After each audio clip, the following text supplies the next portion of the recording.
But we're here to talk about purpose and money today. Aloha, A1, how are you? A1 supporting the Purpose Code Lives. Um, yeah, I am really fascinated with the way money works in astrology, in a birth chart.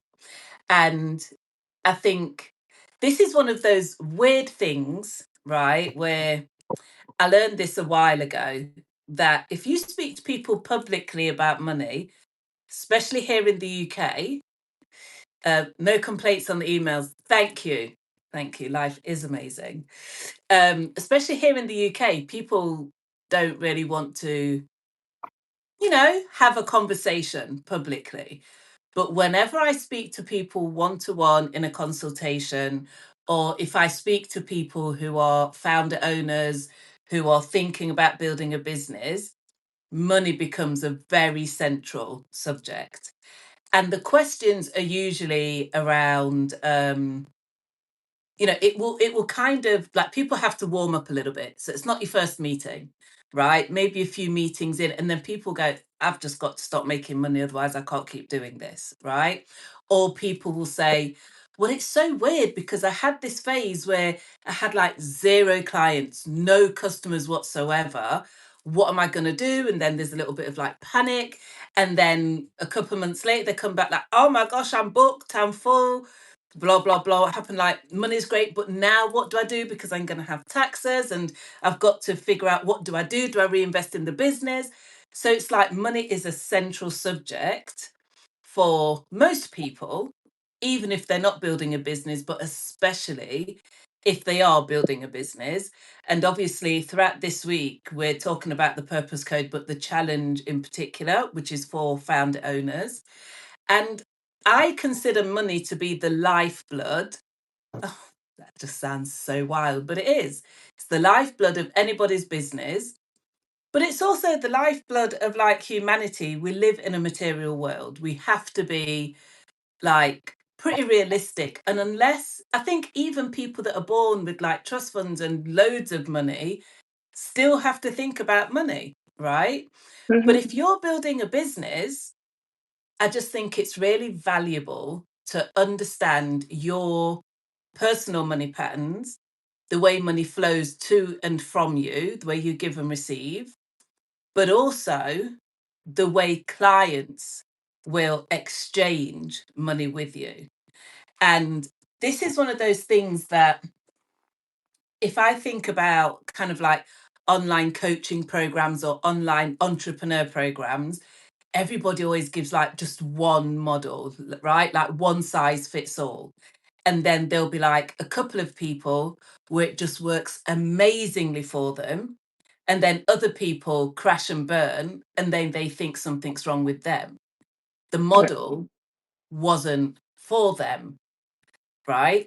And so I think because the app is on your phone or your tablet or your laptop and it's really private and personal, I think it's a great opportunity for people to get some guidance, advice, and understanding about how money works for them so that they can get into the flow that meets their expectations, right? Because sometimes I think it's not the fact that it's not always about do you have enough money or not have enough money. I think, especially if we're talking about business, we want to know how money flows, right? We want to know how money works in that business, how it supports the business, um, and what we can do to get into alignment with those patterns. So it can be about managing expectations, but it can also be about just understanding that there are seasons, right? Or for some people, they do have like constant daily money flow. Other people have big chunks every couple of weeks or every month. Like, it's different for different people. And I think once we can get an understanding of how our wealth and financial patterns work, then we can actually mold our businesses and even our regular daily life to work with that. Does that make sense? Yeah, Yeah. definitely.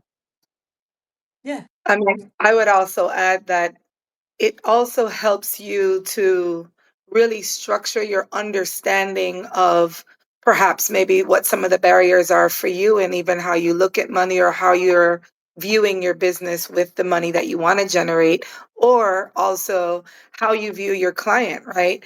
That fear that you may consistently have within yourself about, I want to make that contact, I want to have that client, but then if I have this client and I charge too much, what would happen? All of these pieces start to like, right, impact that decision as opposed to Yeah. thinking about, well, this is my product and this is what I'm offering. And based on this product of what I'm offering, it's valued at X. I've done my studies. I know that worth. And then, you may go about providing an offer based on that premise. And then what happens to you along the way when either you're not received at that value that you think you set, like what starts to happen Yeah.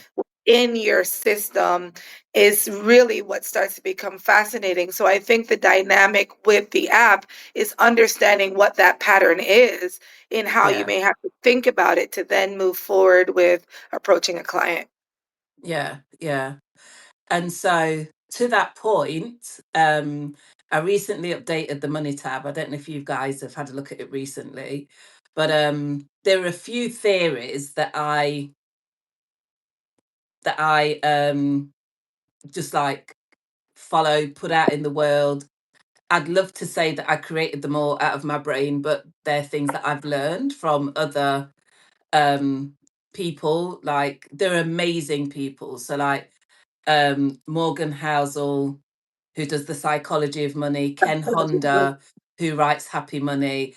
There are people out there who do great work. But one of the theories that I definitely learned parts of this, but I kind of developed it to make sense for me, is everyone has a financial set point, right? Yeah. So in the same way that you will have a what's it called? A BMI set point, as in like your physical body set point, you Mm-hmm. have financial set point. And so I included that in the app. And all that is, right, it's not a limitation, it's not a hard fact, but it will let you know what your birth set point is around money. And a set point is that thing that always brings you back. So, for example, if you naturally have, okay, so anybody who's ever been on a diet, right? You go on an extreme diet, you lose weight, and after the Yeah. diet, you go back to your set point, right? There's a ton of theories around this in weight loss, and I can't remember the guy. There's this guy that wrote an amazing book. If I remember who it is later, I'll post it later. And he talks about your set point. So it's almost like you can't really win because your body wants to get back to its familiar weight. It is a set point, right? And to change that can take years. It can take years of really intense, steady, like change for your body to adjust. Because if you just stop eating, your body thinks you're starving, it holds on to like fat and weight, right? If you very gradually, very slowly over time change that, then you can adjust your set weight to a weight or a weight like kind of area that you're comfortable with, and then you might gain weight and your body will bring it back down. The same is true with money. So we have financial set points or money set points that show up in our birth chart, and they are based on things like planetary positions in the key money houses, how your moon's positioned, things like cash flow. And anyone that's heard me talk about money knows that I have very specific theories on money in relation to the moon. And I'll argue with anybody about this because I've tested it way too much for anybody to tell me anything. So the word money comes from moon. Everything to do with money and finances in the modern world has references to sea, water, rivers, because the moon controls the seas, it moves the tides, and you'll have river banks, you'll have currency, right? The moon talks about cash flow in your chart. Now, a lot of astrologers are going to tell you about your second house, your eighth house, your 11th house, all facts.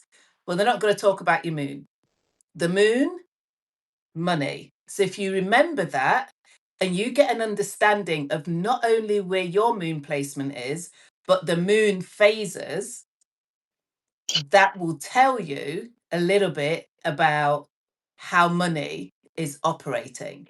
So just like the tides go in and out at certain times, you can't change that. You've got to wait for the tide to come back in. Sometimes you've got to put an offer out and wait for the money to come in, right?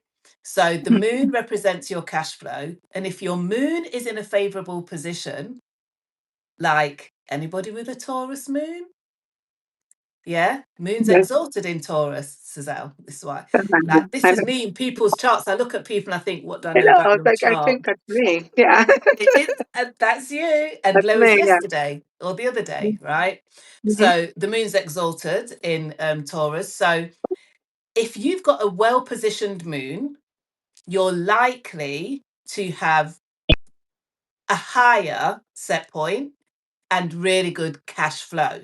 Here's the thing though, you might spend as much as you receive, right? Because it's optimal. So it doesn't mean it's optimized for saving and investment, but cash flow is good and you can't spend what you haven't got, right? So it comes in, it goes out, comes in, it goes out.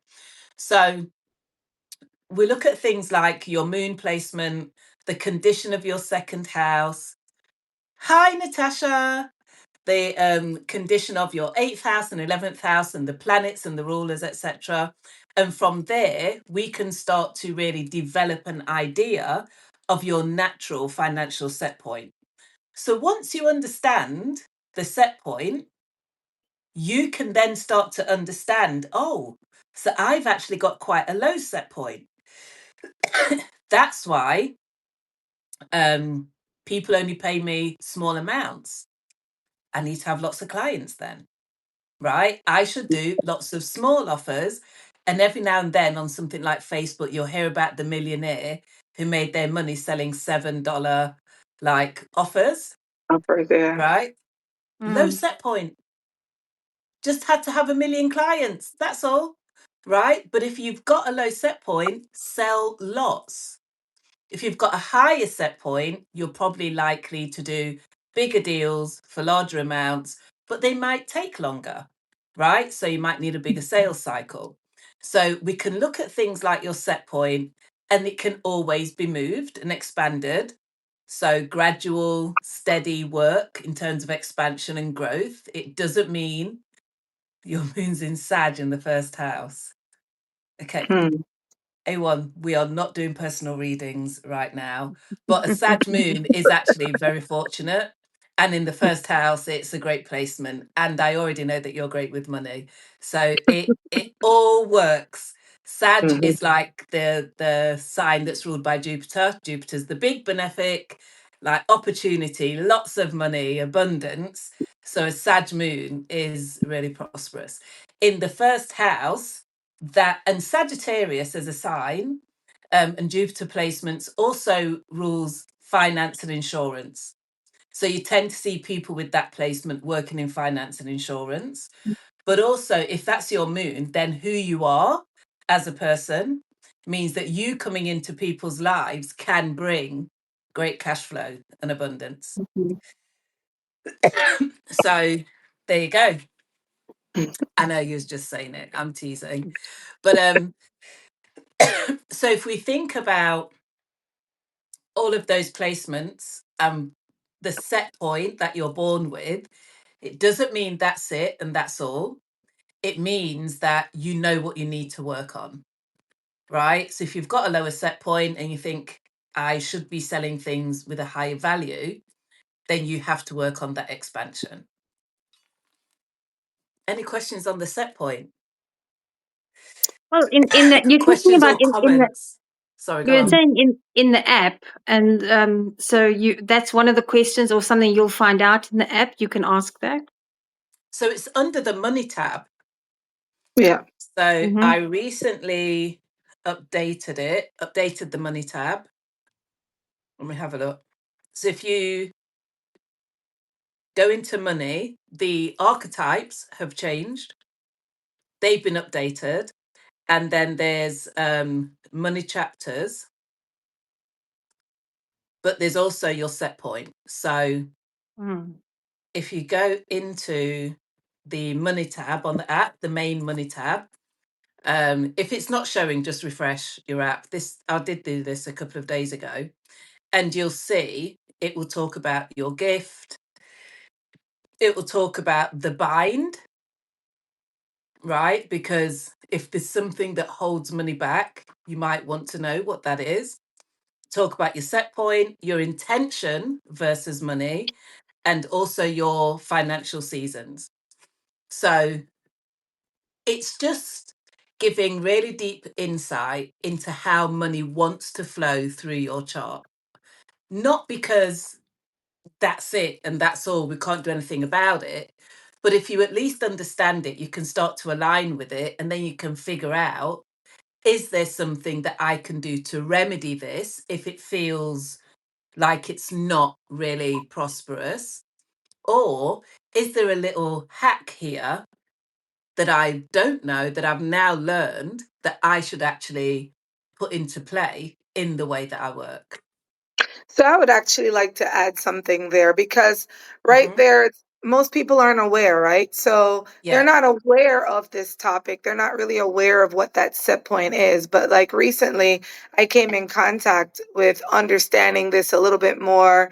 And like you, just doing some research and understanding the flow of money altogether. And it's Mm-hmm. not intuitive to everyone, right? So, like, if Right. you're in a situation and you have to make a deal or you're trying to make an offer to someone and you're having real issues with charging a certain price, right? Yeah. How can you get from where you are to that be going beyond your set point? Like, how can the app help you really move to that next level? Because I had a client, I'll give you this quick example that I experienced this week, Mm-hmm. where I had a client that has well over $80,000 in their savings account, has plenty of Yeah. money. They make well over $200,000 a year. And in making a decision to move some monies into a growing account that could help them make money, they were having Mm-hmm. real angst with that, right? So, how do you come in to help that person understand what their potential set point is? There was something very underlying that was going on that was way Mm-hmm. beyond what was in front of us. It wasn't an ability of if they had money or how to, connect that deal so that I could offer them something that would help them see that I could help you grow your money. They were within themselves not seeing that they could do that. What Yeah. can help them in using the app to leverage, like Yeah. in that example, knowing that they're fine? Yeah. Is it a woman? Yes.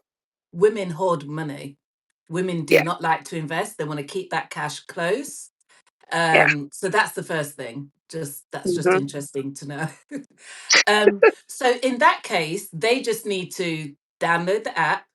They need to put their birth data in, because the eighth house actually rules investments and savings.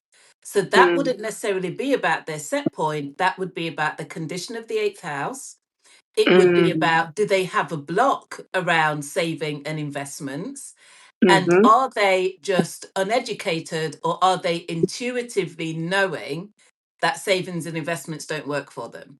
Because here's the thing, that person might actually be better off not investing. They might invest and lose everything, or they might need education. So, a really good example is that I have Jupiter in the eighth house, right? So, eighth house is inheritance, investment, debt. Um, it's also things like pregnancy, but in terms of money, they're the key factors, or other people's money, other people's resources, right? So Jupiter is global, but it's also education.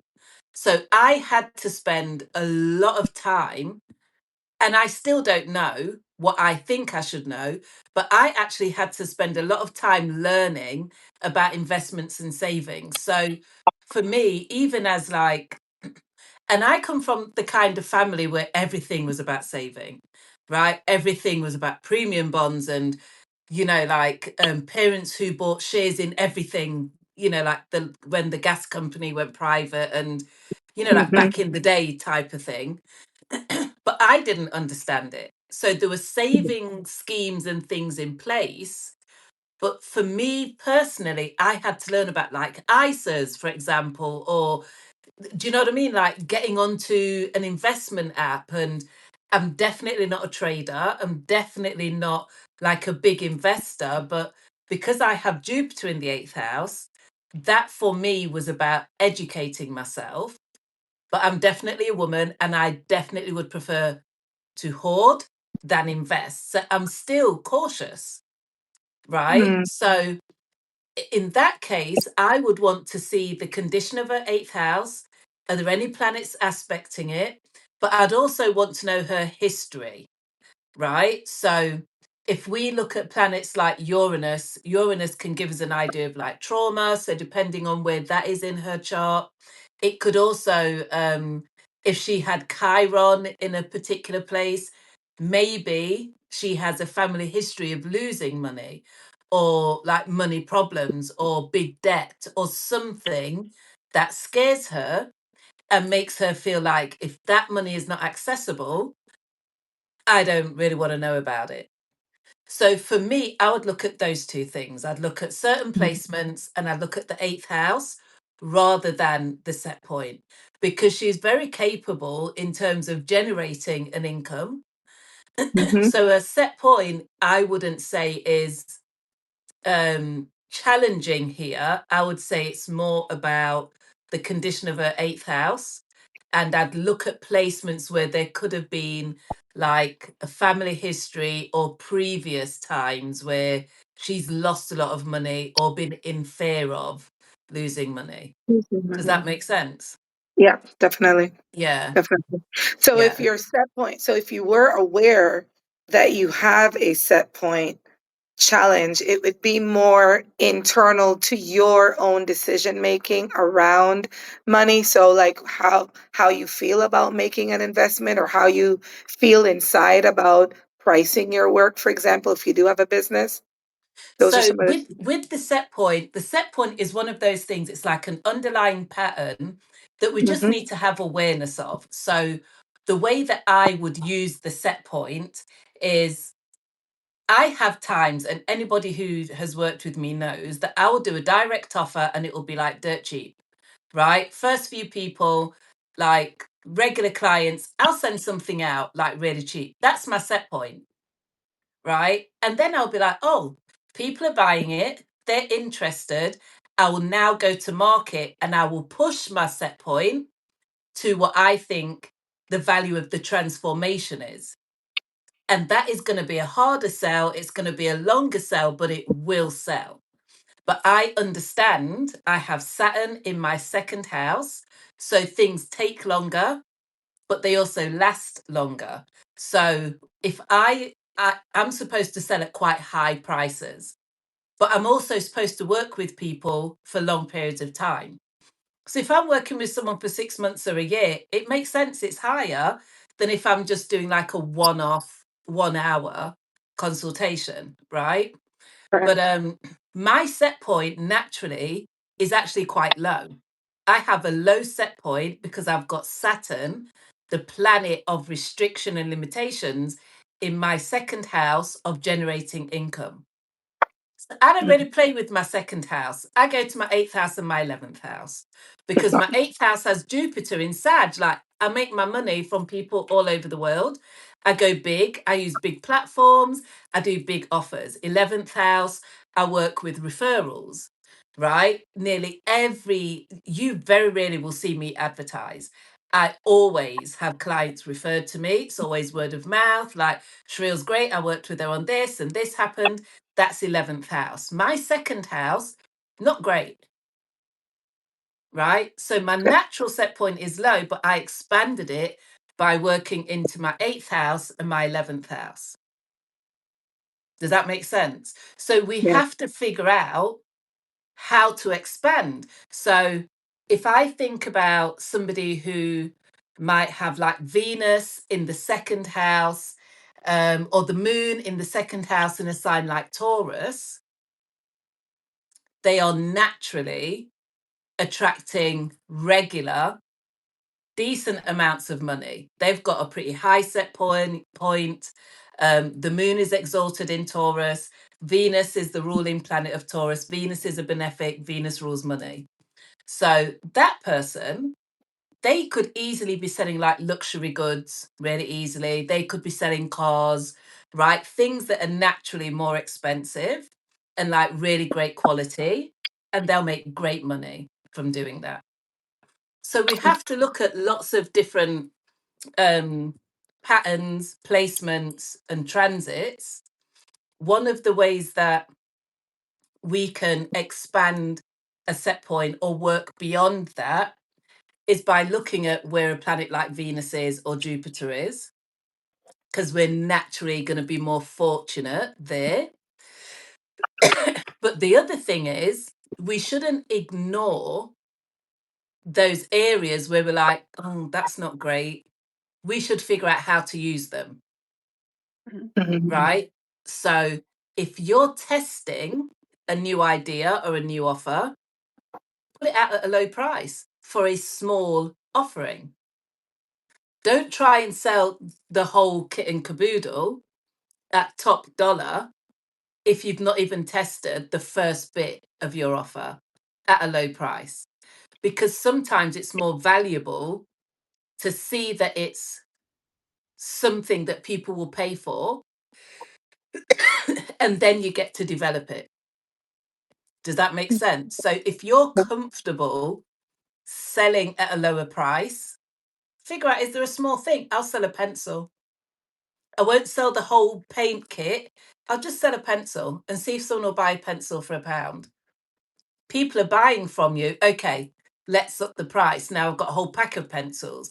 Now I've got all the crayons. Now I've got the paints, the crayons, the pencils, and the art pad. Now I've got the easel. Now I've got the whole school. Now I'm teaching everyone how to, right? But you start with the first thing, because that set point might make it almost impossible for you to ask for bigger prices, right? And that's where people's nervous system shuts down. People back off and they're like, I just can't, right? Their set point is holding them back. Yeah, that makes sense. Brings them Yeah. back to what feels normal to them, right? What's comfortable? Exactly. Comfortable. Yeah. Exactly. Yeah. So understanding your set point is just something for awareness. It's not a whole limitation, because there are always ways we can work around it. Right. But even the way that you generate money is different too. If you were used to being an employee, now you've got to Mhm. make a mindset shift to be a business owner. How you made money is now totally different. So how does that impact your set point? And then you have to then figure out, well, how to price, how to offer, how to solicit clients, how to get people to believe in your proof of concepts, all of that.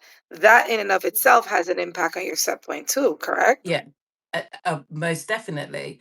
Because now you're going from the salary, which is addictive, because all you've got to do is show up every day and something hits your account once a month, right? To Right. actually doing cause and effect daily, Mm-hmm. not understanding how or when money flows to you, right? But just being out there flogging a dead horse, going and going and going. So in the money tab, there's another section which is seasons, right? And here's something that it actually took me a long time to learn this, and I learned this pre-astrology. I learned this from my media career, because I used to work campaigns. And I would just notice that I had certain times of year where selling was a dream, right? I'm a salesperson, so I'm selling every day. But some weeks and some months, oh my gosh, it would be like pulling hen's teeth. It's like you'd use every trick in the book, you'd do this, you'd get in early, you'd research more, and the deals would be like either everything's discounted or you know, the numbers are down. And there'd be other times of year where it's like, I just need to walk through the door and there'd be a deal on my desk. Like, oh, these people came back with a deal. Or people would be like, oh, I've got great leads. Like, it would just be a buzz. And I noticed that I had seasons.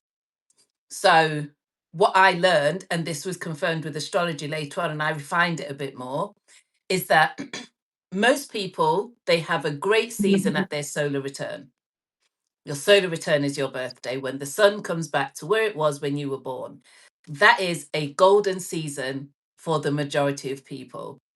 If you ever notice people like, so Starbucks do this, you know, you get a free drink on your birthday, right? Like, oh, it's your birthday, have a drink on us. And a lot of people will do like an anniversary offer, or, you know, like a celebratory, like it's our 50 years and we're right. They're doing the solar return of their business or of themselves, or you should do both. Right. So if you know when your business was formed, like I've got a profile for my business, right? In the app, you should get a profile for your business. It's free.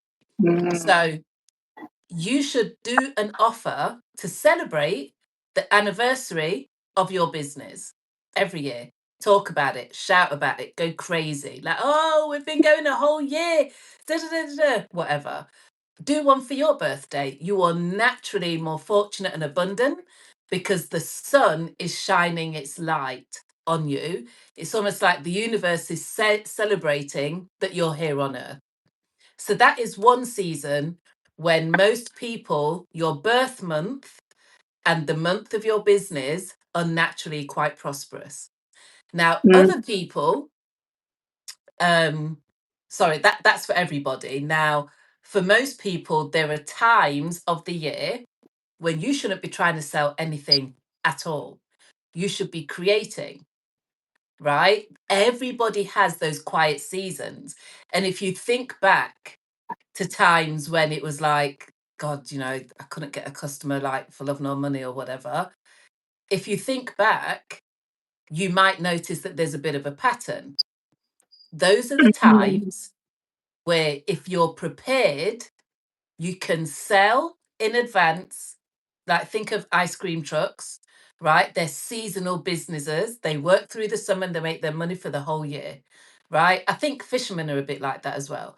But you would sell, make your money, you'd store your harvest, and you'd go through a winter, which might be a month or 2 months, and you would just develop an amazing product or just deliver what you've sold, right? So it's like understand that there are seasons to this. So if somebody, for example, has strong Libra placements, Sazelle, winter is great for you to sell, right? Libra rules the fall into winter season. If you have a Saturn placement, I don't know where your Saturn is actually, anywhere around Libra, even more powerful for you to sell big deals. Might take longer to come in, but you'll have those clients for a long time, right? So we can look at certain, and I just know that because you're Libra rising, right? So we can look at your chart in terms of your rising sign, your moon sign, your sun sign, but also your financial placements. And I'm Taurus rising, May, June, July, great for me. Taurus rising, Venus in Leo, right? So I've got all of Taurus season. Cancer season, I'm okay, but Leo season comes right on the back of that. So summers are great for me, right? Yeah. I get past September, which is my birthday, and I start getting into the winter, everything quietens down for me, right? So I know that that time of year, I'm getting into production. If I'm not delivering, I'm creating something. And for me, new business is great at the November into February, right? Everybody has these seasons. It's in the app. If you know this, can you imagine the stress you would offload if you're trying to sell through your production or creation season, Right. or you're creating when you should be selling, so you've missed that window of money coming in. Monet, you were going to say something. You look like you're just like, go on. Yeah, it's just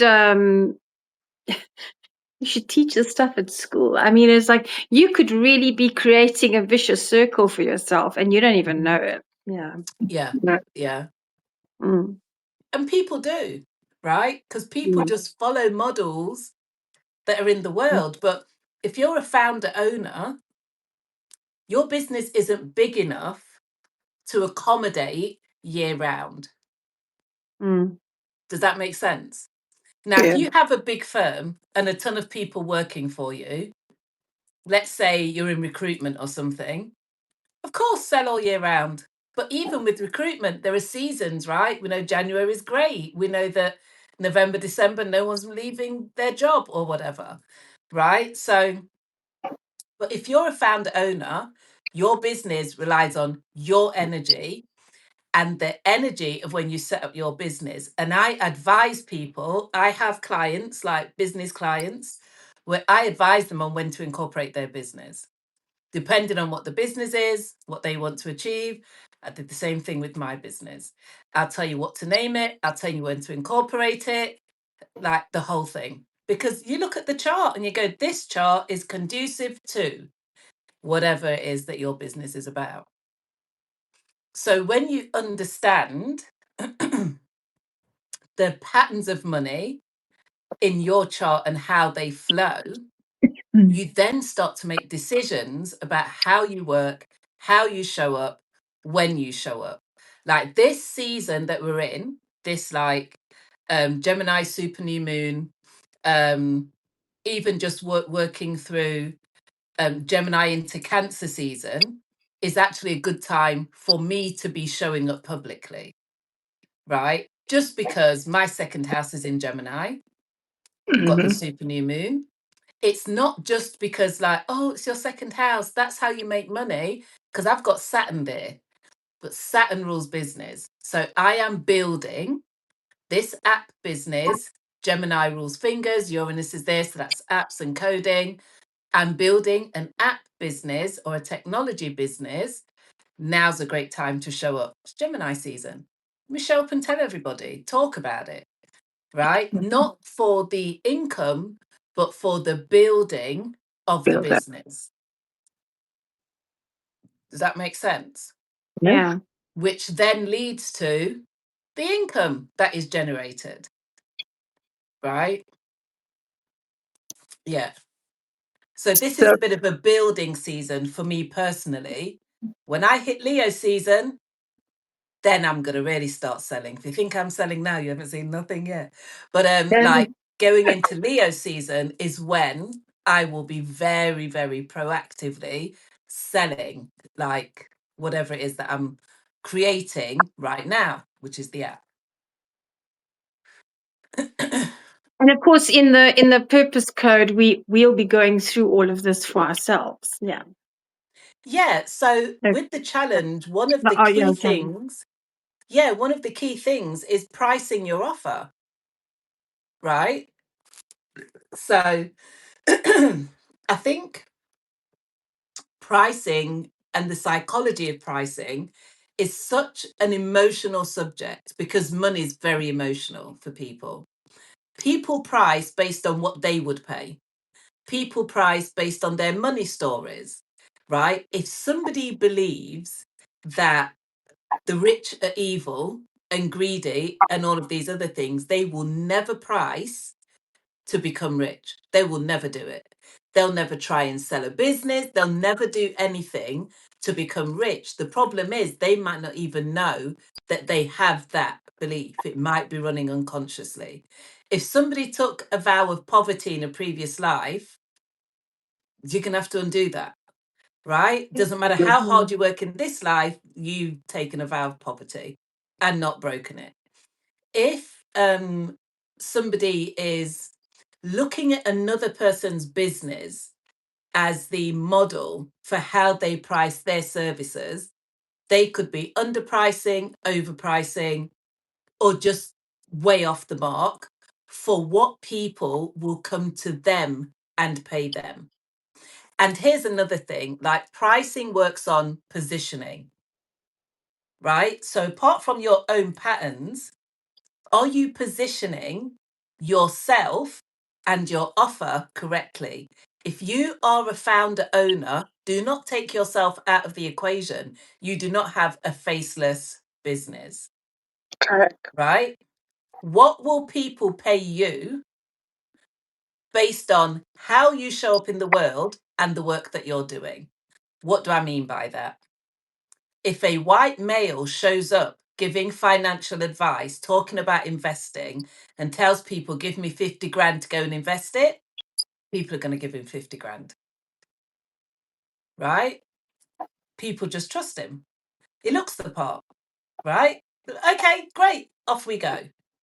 If somebody is like, I don't know, let's say, this is like, I'm going to get myself in so much trouble. I'm trying really hard to think. But let's say somebody shows up and they say, like, I'm the best baker in the world, and they look like a rocket scientist. People are going to be like, you can't bake. They're not going to take a risk. They're going to be like, I might try your offer at discount, right? Just to see if you can really bake. People have perceptions, is what I'm saying. You cannot overcome positioning as well as pricing. Does that make sense? Yeah. So in learning your patterns, you figure out how to manage your positioning. And what I mean by that is, for me personally, I know that people have to work with me progressively to get to a place where they're comfortable to work at a very high ticket. That's not going to be the first time they work with me. That's in my pattern. That's in my chart. It's also about my positioning, right? Some people, they show up once. They put out a message on Facebook. People throw 20 grand at them. It's their pattern. Their positioning plus their pattern makes that work. People look at them, they trust them, they go, yeah, of course, he or she knows what they're talking about because they look the part, they sound the part. This is what the person that does that should look and sound like. Right? And then somebody else comes and they won't give them £200, never mind 20 grand. Right? This is in your chart. Right? So where are you trusted? Where are you believed? What should you show up as? One of my main archetypes in my chart is showing up as a teacher. For years, I hated teachers. I looked down on teachers. I was like, I can't stand teachers. I hated most of my teachers at school. I hated most of my children's teachers. I thought I was so much better than teachers. I had this whole thing about teachers, and here I am. I'm a teacher. Like, I was so far off base in that belief system, just based on events that happened in my early education, right? That clouded everything. And if I didn't get into a position, because I've got Jupiter in the 8th house, that's teaching globally, a lot of money comes into me through teaching. If I didn't clear that up, that pattern, and start to understand and respect teachers, because there are great teachers in the world. I didn't have many of them, and neither did my children. But anyway, once you get there, now you've got the respect for it. Now you get into position.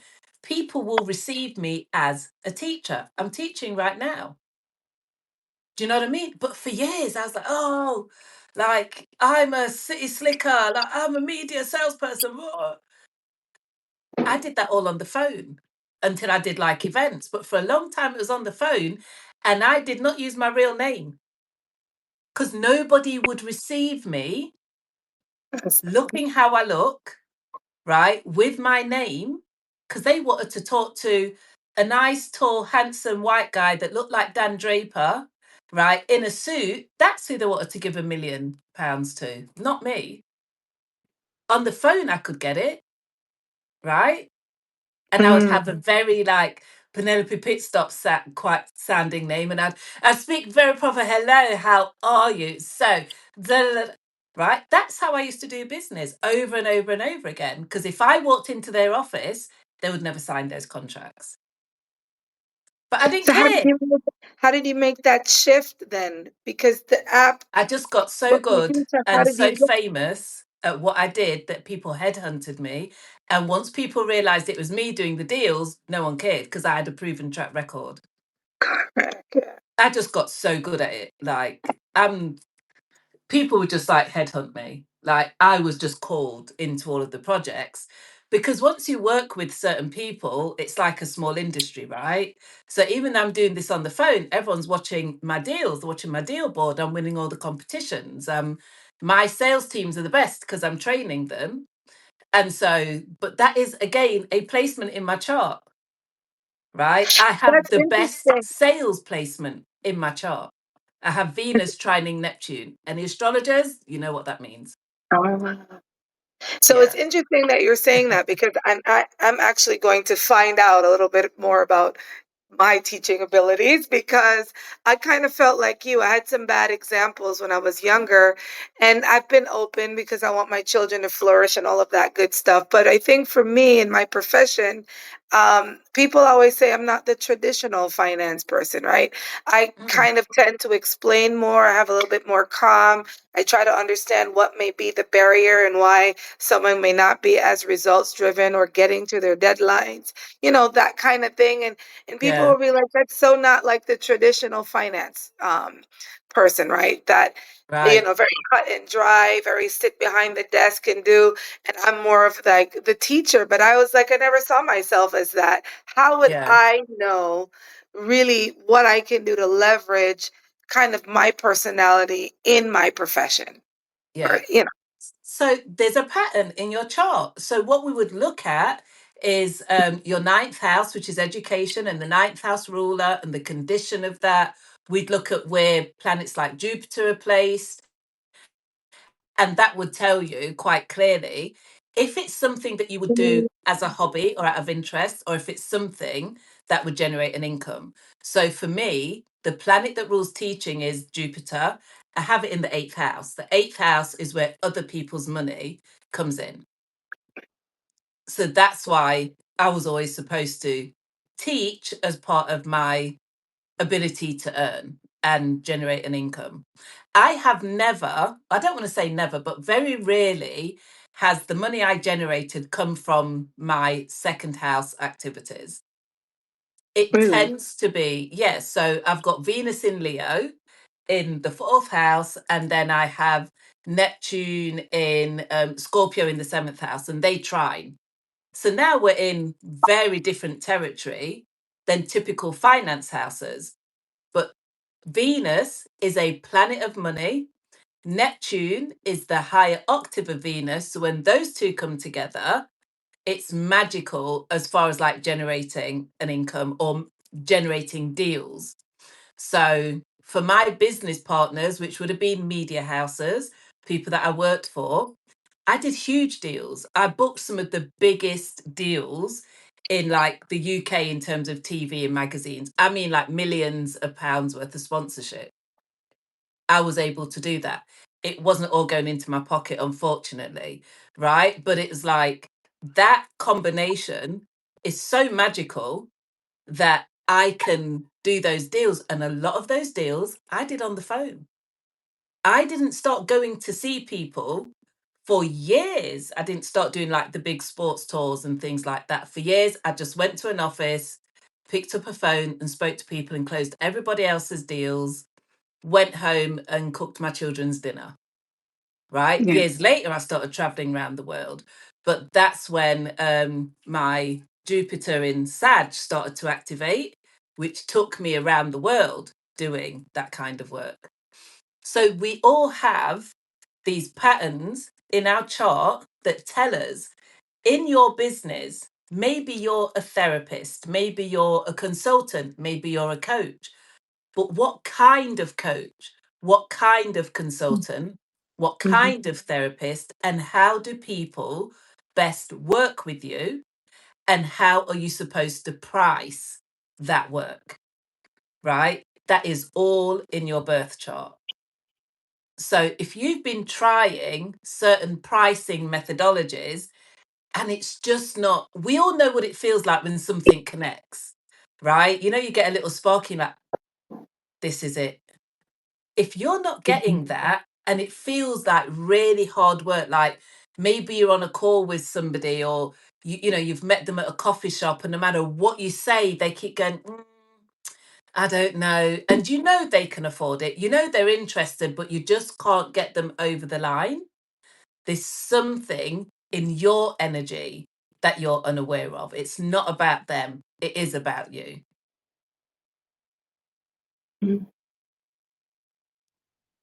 Yeah. Very helpful. So the other thing that I think is really important to say about money is that, so the first word for money is talents, right? That was the first word in human history. That was the word before we started using the word money. And talents is ruled by your second house. Again, it's the house of earned income or generated income. It's also the house where you hold your value system.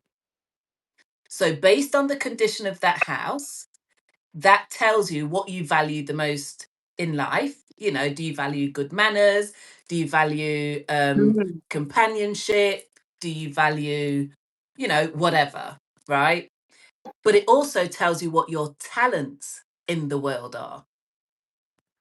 And that was how people exchanged back in the day before we were actually using coins and paper. They would exchange a talent for another talent. So if you were a farmer and you had crops, you might exchange your crops for a blacksmith to come and do your horse's hooves, right? You would exchange your talent for their talent. How many bales of hay do you need to come and clean, you know, change my horse's hooves? Bear with me, like this is not really my thing. Then blacksmith, candlestick maker, butcher, baker, all of that, right? But it was basically a clear exchange of talent, my talent for your talent. So let's think about that now. This is why I say that money is lifeblood. So your talent as a financial professional consultant for somebody else who's gone to work with their talent, got paid, they now are just going to give you money instead of exchanging talent. Even though some people work like that, right? We're entrepreneurs. We all work like that. You do this for me, I'll do that for you. It's the natural way of exchange. So when you're able to figure out what your natural talents are, that is the starting point for your pricing. And that can be where your set point lies, but it can also indicate your seasons, right? So think about farmers sowing, reaping, harvest. You can't do anything outside of a season. And if it's a bad winter, that season goes on longer. If it's a great summer, that goes on longer, right? If it's a short harvest, you've got to get it all in before it goes to rot or whatever, right? But they work in seasons. We all have that in our charts. So if you think about your second house, most people will know their first house if they've done a bit of astrology. That's your rising sign. But your second house is the house after that. That will indicate what your natural talents are that people will pay you for. That should be the starting point of how you price your offer. And then also understanding how money works for you. So, like for me, I've seen that money kind of works in waves, right? There's some months that what you said earlier was really speaking to me a lot because it is sometimes I feel like money's coming through really smooth. And then there's some months where it's not as fluid, right? And so it's to understand like what the offering needs to be, but also how I need to set it so I can kind of manage through those lower months where I'm going to be, sowing those seeds to reap the harvest later on those other months, right? Yeah. To kind of create that. Yeah, that's a good point. Yeah. So Yeah. if we take that and go back to the talents, right? Here's what's actually interesting for you. So your second house is in Scorpio. Scorpio rules investments, Mm-hmm. right? So going back to your client earlier, how do you get her to invest? She has to first invest in you, Yeah. right? And then Mm-hmm. you're going to have to figure out, and we'd have to look at the chart to see what planets are in there and what aspects and etc. Because I don't know off the top of my head. Don't know why I thought I would. But it's like your talent are Scorpio themed talents. So you're very good at wealth strategies, investment, saving, but also, and this is where the teaching could come in because your third house of exchange is in Sag. So that is teaching. But if you think about Scorpio as the hidden things, inheritances, that kind of thing, you are likely to be sought out by people who have those needs, Yeah. right? They're going to come to you for that. Now, do you have an offering to give them? And it doesn't mean that your pricing is like at a certain level, but what it does mean is you can very easily earn commissions or Correct. bonuses based on them being advised by you on this is how you should invest, this is how you should manage your hidden money. So it And the doesn't mean teacher. that's all you do, but that's where you're talented. So you don't Mm-hmm. have to work at that. You probably don't have to learn it like I did, right? You're Mm-hmm. talented at that. Yeah. And so the teaching aspect is tied into the advice that you give them around that investment or that idea of how to maneuver their money structure so that they can benefit, right? And it's helping them see that by leveraging my talent, right? Yeah. So Oh, I don't want to just like say this and I don't want you to hold on to it. I'm just saying, for example, you might get paid for the teaching, not the yeah, investing. So the investing correct. might just be you get the commission. They won't pay you for that, but they might pay you for the teaching. Right. Does that make sense? So it's Yeah. like, depending on your chart, you might think, hire me as an investor, hire me to like do your investments. They won't pay you for that. But Right. because you're talented at that, they will come to you for that. But what they pay for is maybe advice, teaching, consulting, guidance. Correct. Yeah. So for you, Monet, your second house is in Virgo. People come to you for systems, right? Which is right. Yeah. You're very talented at creating systems. You create systems, curriculums, like you can structure things, but you're very good with the detail, the small minutia that most people are like, don't get it. Like admin, just like really figuring out like next step, next step, next step, next step, next step, next step to give people a system that will get them from A to Z, right? Apparently, the navigator in the yeah. So much better, right? Listen, I don't sleep anymore. I just work.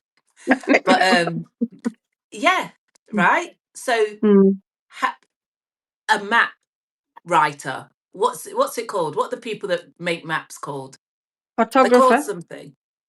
That Yeah. that's Virgoan. Mm. Right? Here's another thing that I find fascinating. Strong Virgo placements are DJs because of all the wires, DJs and music producers, because Virgo rules wires. So if you think about creating a system in a music studio with all those wires plugged in everywhere, that is a Virgo thing. I have wires everywhere, not even everything's plugged in. I'm just always surrounded by wires, Virgo, Stellium, and Sun. So, anyway, systems, taking things and making the most complex, intricate systems, but they work. You know what lead plugs into what hole to make that sound go out there, like whatever.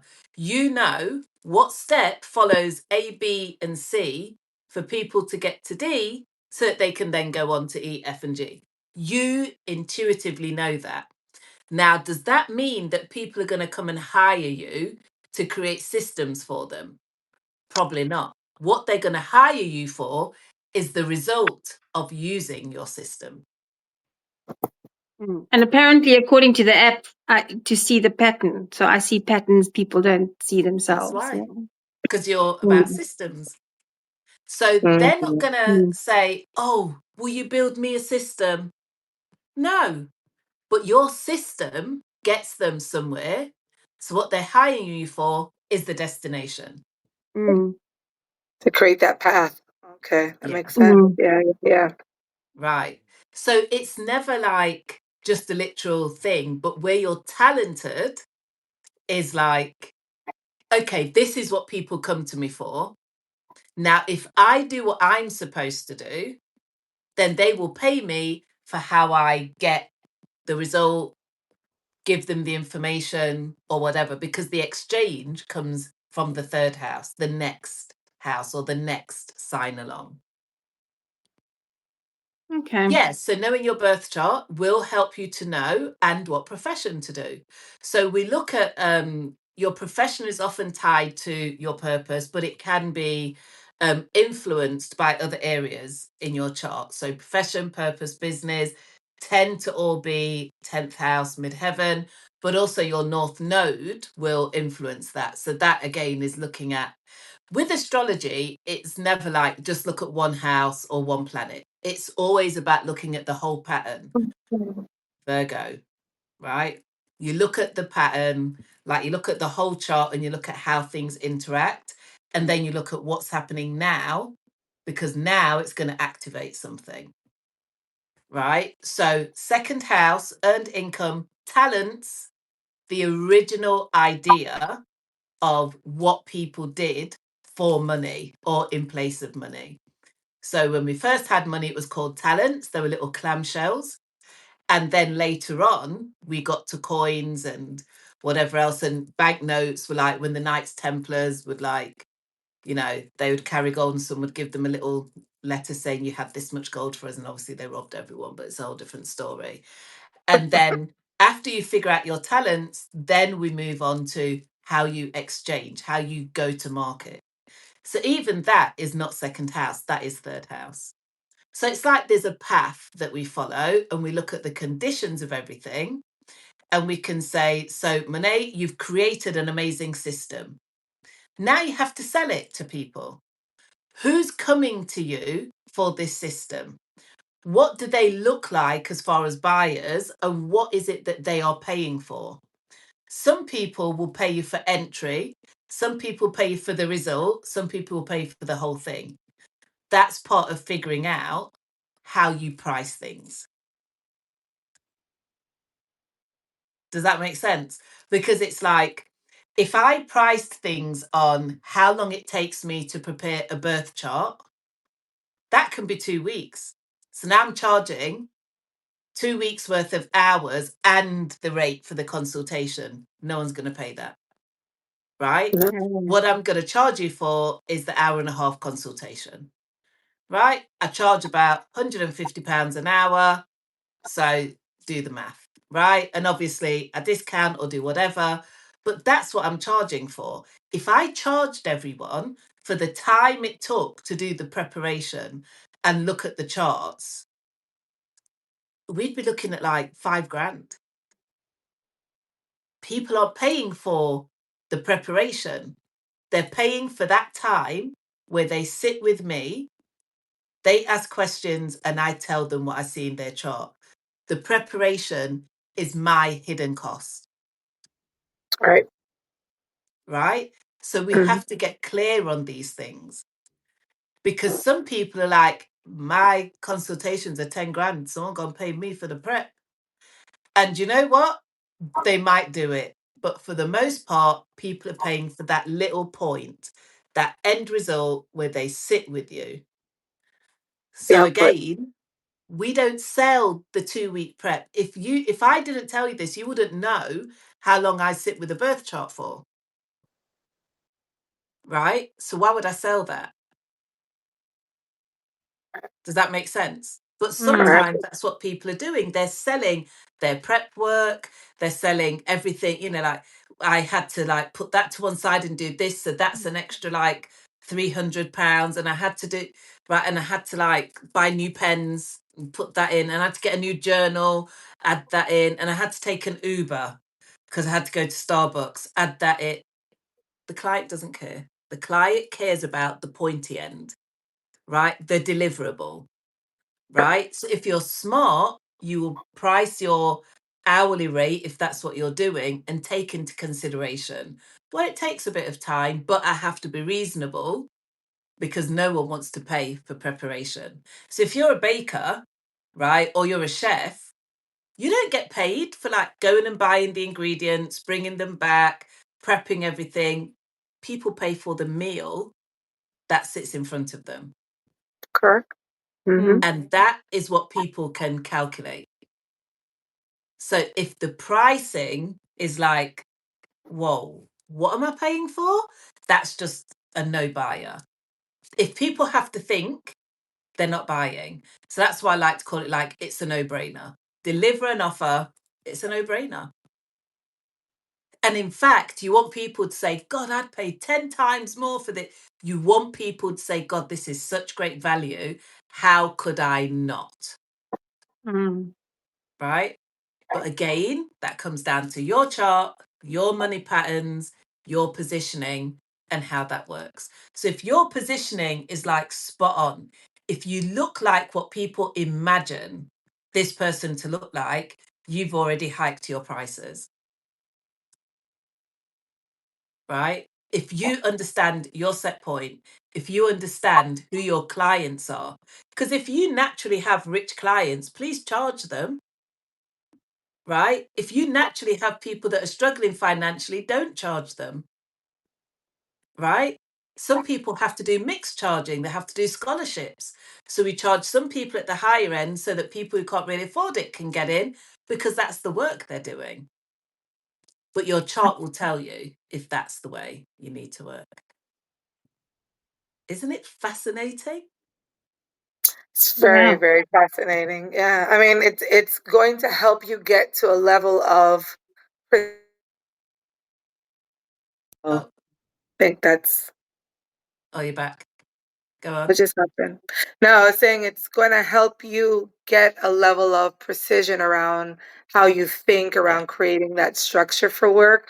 But then it's also going to help, you then kind of get out of your head around just that feeling about how you price your work, right? You get clearer and then you know who your client is, and then you're able to approach it with a little bit more confidence. So that's great. Yeah. Yeah. And the other thing is, you'll get a really good idea of numbers, as in, are you the sort of person that sells to big numbers? Do you have lots of customers? Or do you have a select group? Are you better off one-to-one? Or are you better off with group scenarios? Right? It's like, if you can understand that again affects your pricing, but it will affect the offer. Yeah. So if you know that you're doing $7 offers to lots of people, what can you sell that only costs $7 that you can get out to hundreds of people? So completely different offer from somebody who's doing one-to-one, high ticket, like $2,000 per session type coaching or consulting. Right. Right? So now you've got a digital offer that goes out by email, $7, and your actual work is marketing that. If it's consulting, it's probably speaking to people you know, probably reaching out to your network, letting people know what you do, maybe doing some invitation only. It costs $2,000. Like, it's one-on-one with me. Like, we go real deep. We like figure things out. That is how that works. Right? So if you understand that, it will help you to create your offer in a way that aligns with the best pricing for you. So I think what I'm hearing too is understanding if especially you have money that kind of comes through seasonally for you, right? There's some up periods and low periods. It's kind of thinking through doing maybe a little bit of both, right? You have Yeah. almost like an offering that speaks from very low ticket to kind of done with me, done for me, which is medium to high ticket.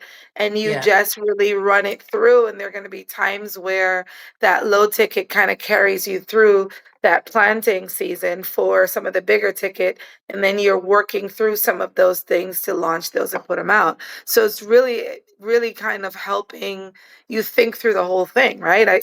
Yeah. It really is helpful in that way. Yeah. I think that would It's be good to use patterns. to do that, right? To get the Yeah, it's pattern, what patterns. works for Yeah. you. Yep. Yeah. And if you put that into Ask Shereel, she'll tell you, Yeah, Oh yeah. what should I do in these yeah, seasons? yeah. So There are go on, so Amanda. many moving parts, though, that I Yeah. feel like if it wasn't for the offer, the challenge, which I suspect is going to help us, because it feels a little bit like this Tetris game, and you fitting all the little pieces in, and they're all going to settle in. But if it's difficult if you're not in a container that's going, I feel, and I'm quite a Of logical course. person. So I mean, if you want to, and I'm not pushing this because obviously I'm in it, is to do the offer is you could spend months figuring this out, and we're going to do it in 5 days. People do spend years on this. Yes, yeah. Absolutely years. Because the thing Because is, there's so not much. only do you have to get it right in terms of your birth chart, but then you've got to learn how to interpret it or hope that you get to somebody, an astrologer that understands that well enough. Now, I would say that most astrologers that I'm aware of are really ethical, and they will say to you, I don't do that. But we also know that there are people who will try and learn on the fly, right? If you fall into the hands of somebody that doesn't really understand, they don't have a foundation, they're not really, like they're doing pop astrology on Facebook, right? Or TikTok, right? I see videos all the time, people talking absolute nonsense and getting loads of likes and like shares and follows. And I know that they just ripped that off somebody and got it wrong, right? This is why I think that technology is really powerful because, first of all, it's impartial. But once you put those calculations and methodologies in, it's universal for everybody. As long as your birth chart's correct, you are going to get the read or the information that you need.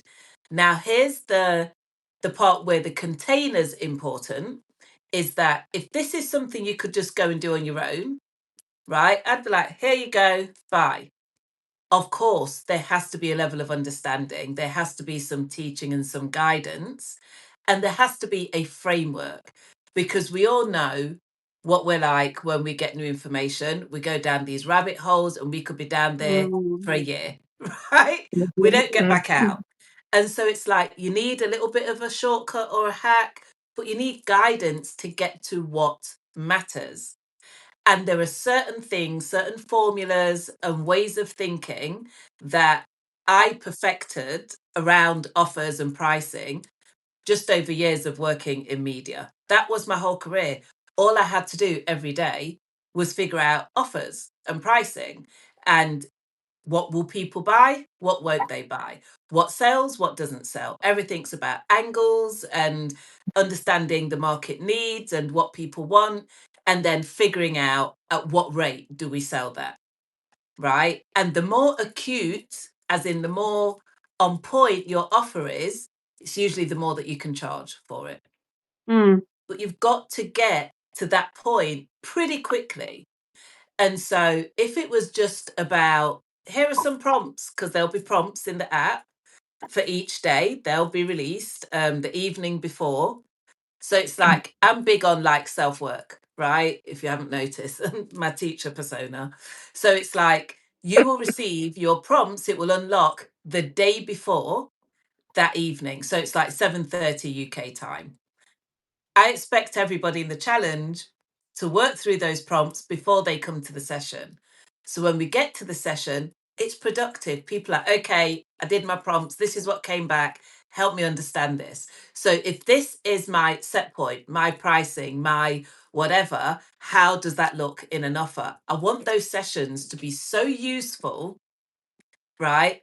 The sessions aren't for going through the prompts. That's what you do in preparation for the session. The session is, let's have the conversation so that everybody gets to like get into my head and my experience and pull all of that knowledge out, not only as an astrologer, not only as a soul therapist, because you know we've got some patterns sometimes which would be like, I just can't ask for 10 grand. I'm gonna help you with that. But my sales experience, right? Like I've probably got the thickest skin of most people I know, because what happens if you're a telesalesperson, or you know you're a salespeople having to constantly be told no, right? Rejection is not a thing. For the majority of people, they get rejected, they're out for a month, right? They don't even want to look at anybody again. And I'm like, oh, no one bought it? Next. And I'm back to another offer, right? Because I'm like, oh, because my rule is if anybody buys, one buyer, we are delivering it. If nobody buys, in the bin, next. So it's not that I get offers perfect every time, but I will test and fail real quickly. I'm like, this makes sense. Bang, put it together, send it out to my people. No one buys it. Are you joking? That doesn't happen very often, but when it does, that is like, right, this has not worked. What are we missing? What is it that I don't understand? And my intention is to always break a platform, a system, whatever. I'm like, if I cannot crack it, something's wrong. We're going to get this sorted, right? So I will test and test and test. That is years of doing that, right? I was in media for like 20 years, 22 years, a very long time. I know I don't look old enough, but I am. But you will get the benefit of those years of experience, those years of phone being slammed down on you, door closed, like you thought you were going to get a deal done. You get there and someone else is at the table, like, who's this person? They're there to say no, right? Or whatever. And just going through that over and over again. I'm pretty fearless when it comes to like, let's do a deal, let's ask for the money. I'm going to tell you how to do that. But you're they confident. say, Sorry, go on. no, they say sales is a numbers game, right? You got to get so many no's to get so many yeses. Yeah, It and is. it is a It's all numbers about game. compounding. But I'll It also put is. on that point, I think sometimes it is understanding what it would take to get the yes too, right? Because Yeah. going through those no's for someone who doesn't have that experience can be, as you said, it will hurt their egos, right? They'll sit and put things on a shelf for a month. So I think sometimes it's understanding what that end user would want so that you can meet their need, and getting the yes is part of that psychology too. Yeah. So that's the idea behind the challenge, is that you get such a deep understanding that it gives you the confidence, right, to keep going. So if you know, this is how I price, this is how I position, my offer's great. Like I've figured all these things out according to who I am, who my customer is, and what I have experience in, and I'm ready to deliver. If someone says no, you're not going to take it personally. You're going to be like, oh, they don't get it. They haven't got the money, next. Because you've done the work. You know this is a great offer. It's priced correctly, right? So you won't take that no personal. It will be about them. Right. Okay. Does that make sense? So Definitely. this is what the live sessions are about. The live sessions are about these conversations, right? So I really want to charge this, but the app said I should charge this. I don't know how, right? It's going to be like, build it like this, add this level, remember this, right? So that when you walk away at the end of the week and everything's saved in the app, you know your customer, you know what you should be selling, you know the timing. That's the other thing. Don't try and sell at the wrong time. You won't get anywhere. If it's a dead zone, it's a dead zone. I promise you. You sell the same thing at the right time, you'll be like, where did these customers come from? Do you know what I mean? Like, and you sell it at the wrong time, you sell to your tried and tested customers, and they're like, no, not right now. Oh, I'm just doing this. Is just no response. So you're like, what happened? It's energy. That's all it is. Wrong moon phase, wrong time, not the day to go sell. Right? So you'll learn about timing as well. Just interesting. Yesterday, Ask Cheryl told me I've got to sell one of my tiers before I leave Dubai on the 9th of July. And I was like, no pressure then. What the hell is that? She told me that. Because it's You've got probably the right one, time for you. you've got to sell one offer before, just one, before you leave on the 9th of July. And I mean, I nearly had a heart attack. But okay. But you're I Leo mean, rising, right? So you're coming yeah, into Leo season and Jupiter's yeah, going yeah. into Leo.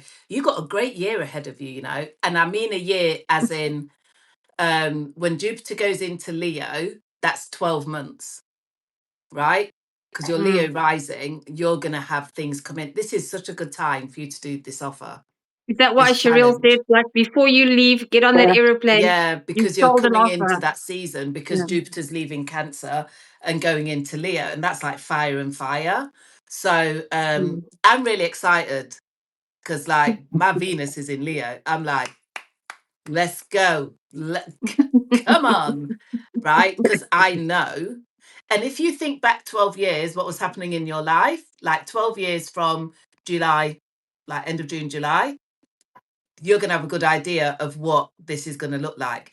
But if anyone's out there and they have strong Leo placements and you're a founder owner, you should be thinking about getting in this challenge, because when Jupiter goes into Leo, it is expanding your opportunities. And Leo is good fortune. It's like showing up.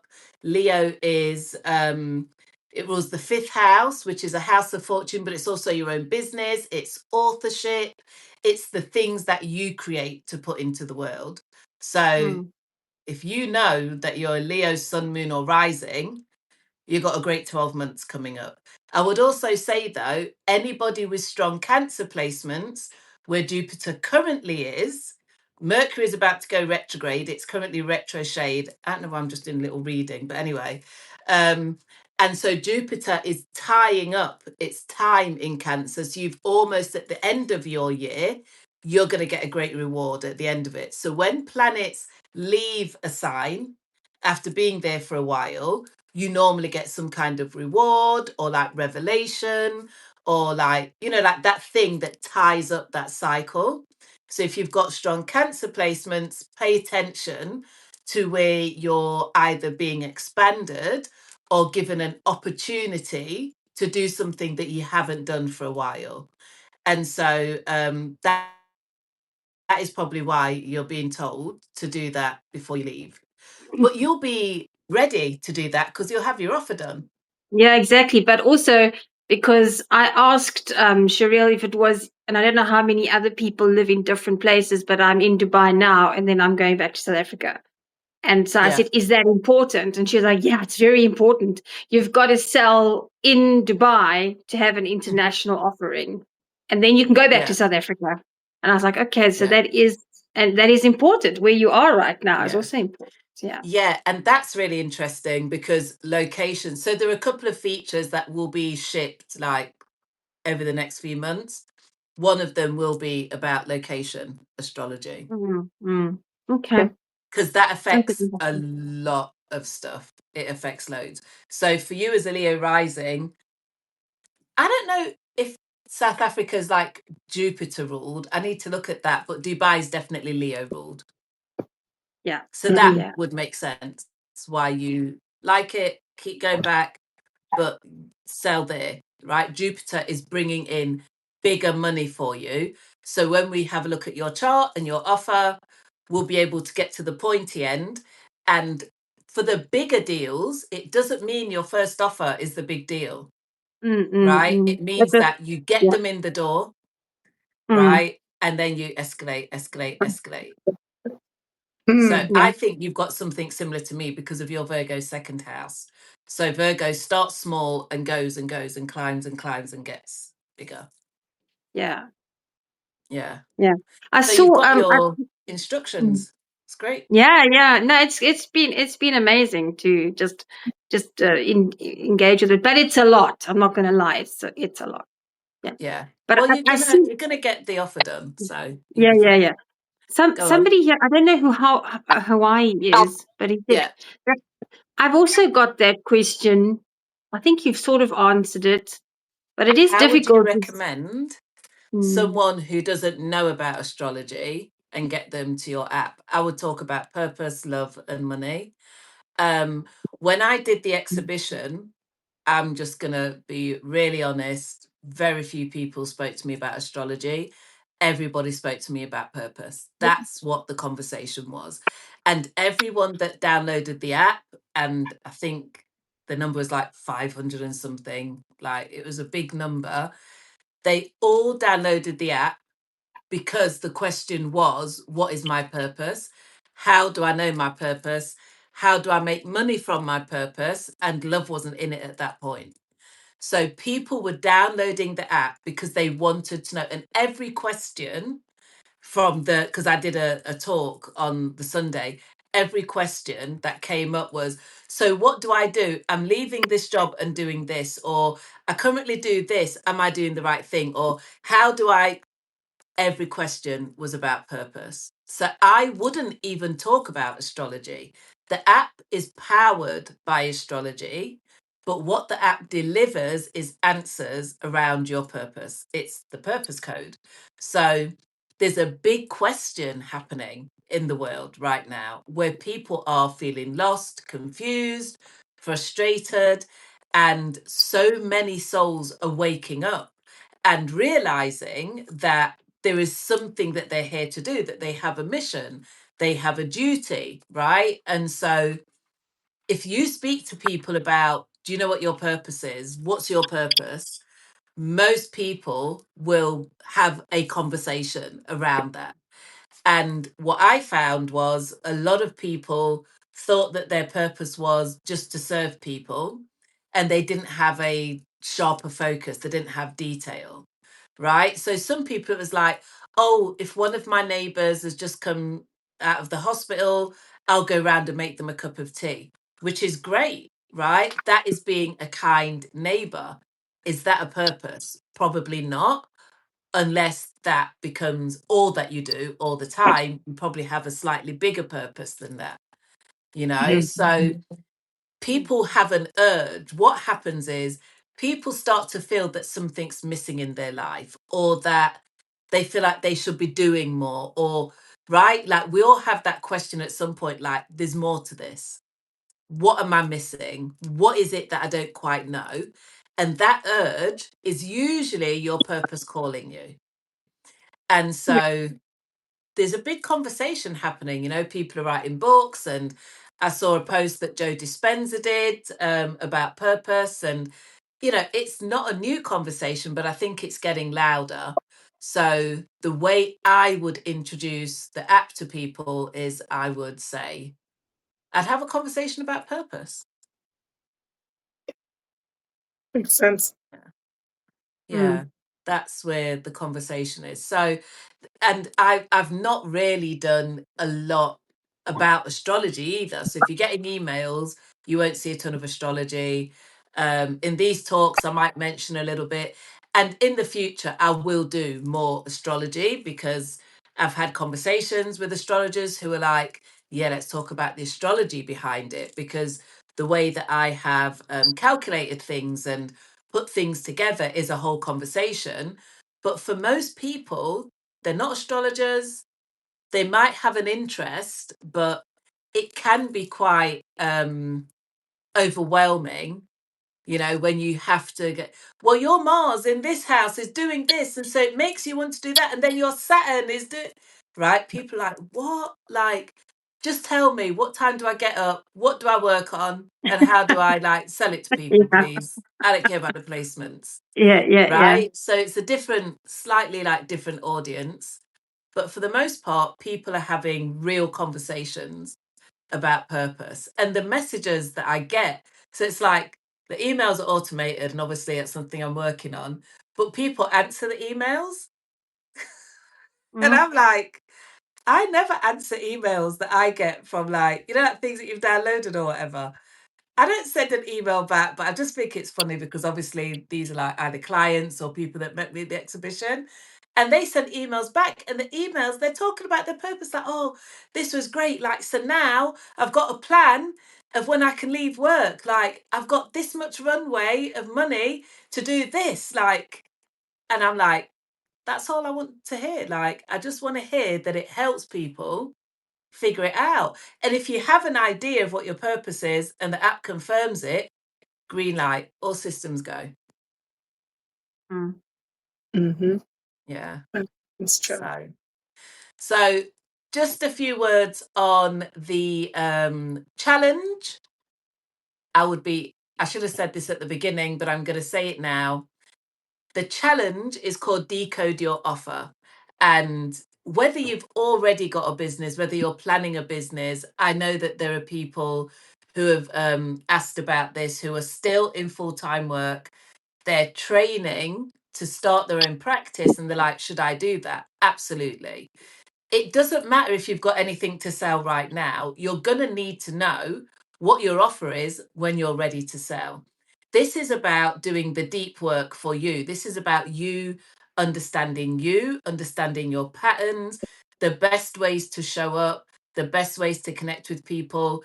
You want to know who your customer is, right? I know my customers to such a level of detail that it's kind of scary, right? And it's like, if you say that back to people, they'll be like, how did you know? I'll be like, well, I just know my customer, right? You want to know these things as you're building or preparing to start doing your own business. So it's a 5-day challenge.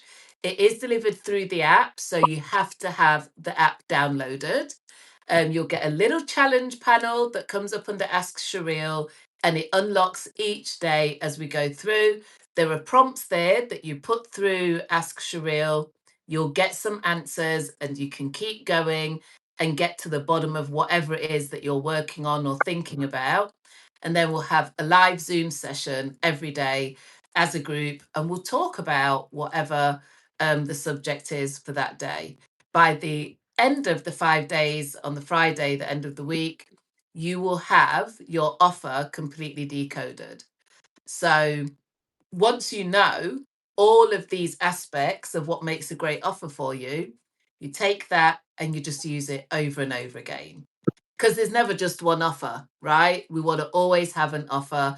And as we develop and grow as people, and we learn new things, and we come across things that we want to share with people, that's another offer. So yeah, 5 days. The price, the early bird price, is £97 until tomorrow night. So if you or anyone that you know is interested, now is the time to book. Friday morning, it goes up to £197. So send the link out to people. You can go to the website, which is probably the best place, or you can have a look at my Substack posts. There are quite a few of them on the challenge, but the website is thepurposecode.app. Thepurposecode.app, and you will find the link there.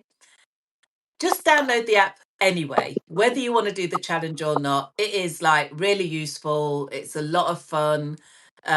You'll get your purpose archetype. You'll get the opportunity to put a few prompts through Ask Shereel and get some deeper insights.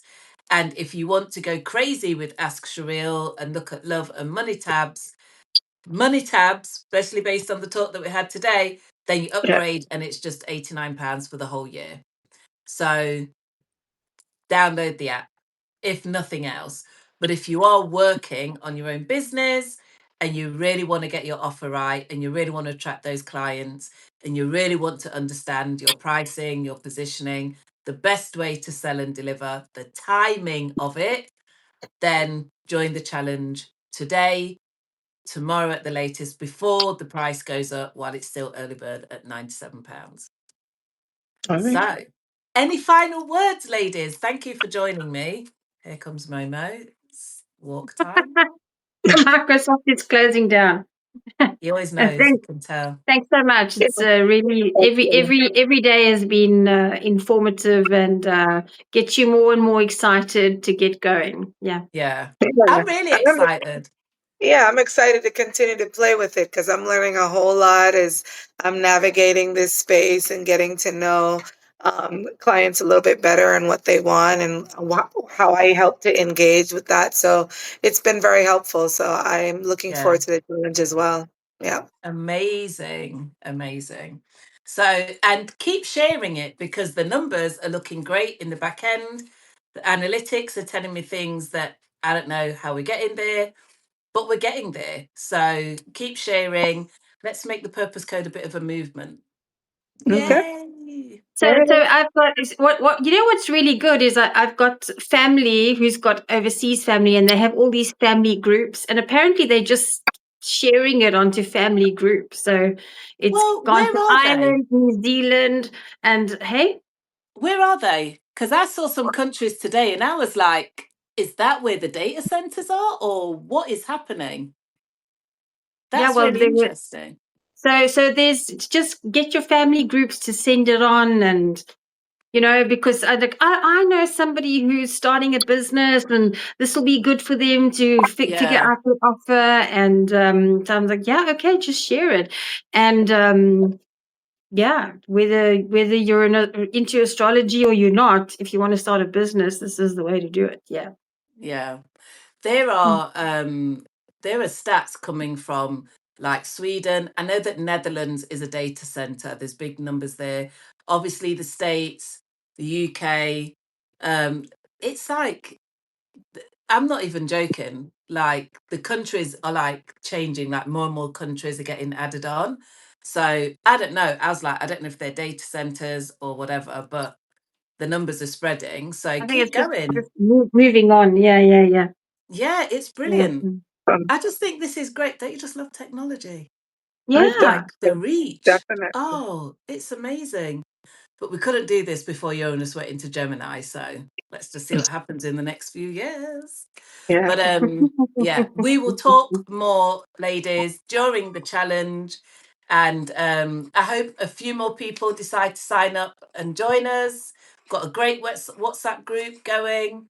So it's going to be fun. And we're all going to just be like so much more successful. Awesome. Thank you. Okay. so much. Thanks for joining. All right. See you later. Thanks. Bye. Take care.